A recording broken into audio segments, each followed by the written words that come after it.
Hammaga salom, kanalimga xush kelibsizlar. Bugun yana bitta kvartirani stikaturkasini tugatdik. Hozir sizlar bilan bitta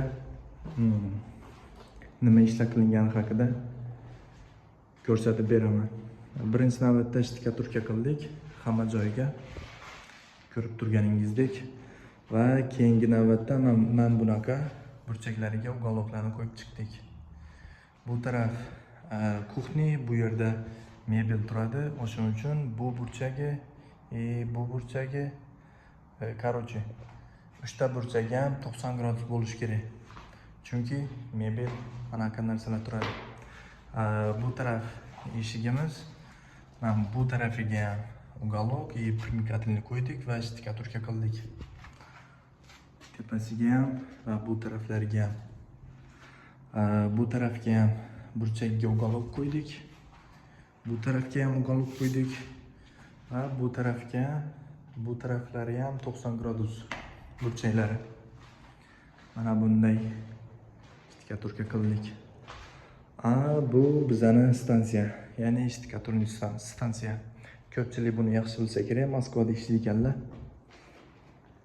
Ma'lumot uchun aytib o'tib ketaman. Biz Moskva shahrida ishlayapmiz. Bu sanuzel, hamma burchaklari 90, chunki kafel teriladi, o'shuning uchun hamma burchagi 90 bo'lishi kerak. Bu taraflari ham, короче, hamma burchagi 90 gradus. Bu nima, spalni.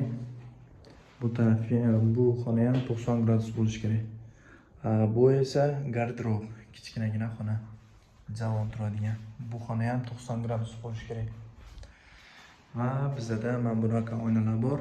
Oynalarni ham qalin bo'lgani uchun rus panel qo'ydik и уголок примыкательный yopishtirib, keyin stikaturka qildik. Chunki rus panel qo'yishimizga sabab bu 5 sm edi qalinligi. O'shuning uchun rus panel qo'yib stikaturka qildik. Mana chiroyli chiqqan bo'lsa like bosib qo'ying.